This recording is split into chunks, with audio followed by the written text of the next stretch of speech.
ये हूँ आमर बरकोली फिल्ड जो थे कि बरकोली सहित मिक्स भाव में आमर फूल चाष हो गोटे 2 भरण लगी। बर्तमान फूलर दाम 80 टंका किलो हिसाब से बिका हो। यही 2 गछ बरकोली 2 गछ मझे आमर भंडा रेड भेराइटी लगाई हाइब्रिड्र ता सहित आमर गोटे लाइन रे आमर सजना भी लगा जाइए जोटा कि ओडिसी 3 भेराइटा जोटा कि वर्ष को ये 3 थर फ्लावरिंग आसो फूल फल भी देव 3 थर। ता सहित ये हूँ आमर 2 वर्षर बरकोली गछ जोटा कि बर्तमान फूल आसीगला देखु विथ इंटरक्रॉपिंग रे आमे फूल कोबी भी नहींचु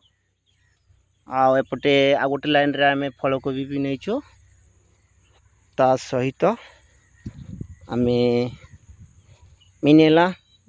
जो घास हो घास बदल में आम विभिन्न प्रकार पनीपरिया को इंटरक्रॉपिंग नौ ये भी भंडा लगी जोटा भंडा आमर गोटे वर्ष गछ 700 ରୁ 1000 टंका गोटे क्रॉप रे दब गोटे वर्ष आसो गोटे भंडा गछ जोटा कि जब कंचारे बिकुचे 700 ରୁ 1000 जी पाचेला बिकवा आम तार रेट आम बाजार रेट प्राय 40 ରୁ 50 टका रोचे। ये देखो फूल केमती एते सुंदर भाव फुटी जोटा कि फूलर रेट बर्तमान 80 टंका किलो। जदि कहीं लगे आमठू चारा नहीं फूल जब बिक्री कर समस्या होमको जोगाजोग करेंगे इ नंबर रे नंबर टी हूँ 7381283745। देखो फूलर क्वालिटी सब बड़े देखिए फूलर क्वालिटी बेटर करने को सब बड़े आमको जीवामृत हांडी खत देवाक पड़ो ता सहित आम निजे भी किसी एक्टिविटी करवा दरकार जोटा कि आम गछ को कौन खाद्य दरकार कौ समय कौन मेडिसिन पकेवा दरकार सब बड़े ट्राई करेंगे माटीर गुणवत्ता रखापी आम माटी को मेंटेन करा पड़ो सब बड़े जैविक पद्धति करेंगे। एवं देखो अधिक वर्षा जो आम गछ ढली जाइए तो यही गछ किसी जो ढली जाइए जोटा अधिक फूल भी अच्छी किंतु या को आम सपोर्ट देवा दरकार। सपोर्ट तो निहाती दिज्व समय अभाव ड्यूटी सहित यह सब कम करवा बहुत इम्पॉसिबल हो तो से लगी आमर फूल बाड़ा देखो केते सुंदर भाव में गठन हो जाइए फूल आसीगला सहित आम देखो तो और पुणी किसी बाकी रही जोटा घास बाछवाटा बाकी रही समय अभाव तेणुक घास बहुत रही घास भर देखो आमर एप्पल बेरी ये बापरे एते घास अच्छे एठे से पूरा घास सहित जड़ित रही किंतु फूल आसीगला एप्पल बेरी अच्छी आपण मानक देखा चाहिए कि आमर ये एप्पल गछ भी लगाई से दूर जगार सेपटे रहीगला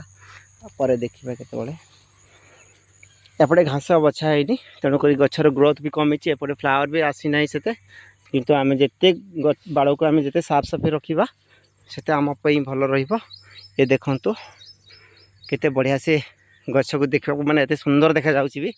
चाषी काम आम करुचे सब प्रकार फसल करुचे किंतु आमको निज मन को खुशी लगला भाई से किसी फसल रखी यही गछ आमको 6 मास कंटिन्यूसली फूल दब जोटा कि गोटे गछ अति कमटा आम 100 टंकार कमिबार नहीं 100 टंका टू अधिक ही फूल देव। आम पड़िशा घर देखो एपटे लगी बैगण लगी गोटे 2 एकर जमी बैगण शेष हो गला आमर ये जमी जल्दी गछ मरी जाए बैगण गछ। हाँ तो आमर ये निम्ब जोटा लिक्विड अच्छे लिंबर ताकू पकेवा दरकार थिला कहीं पत्र गुड़िक बर्तमान किसी मल्डी आसला तो ये आम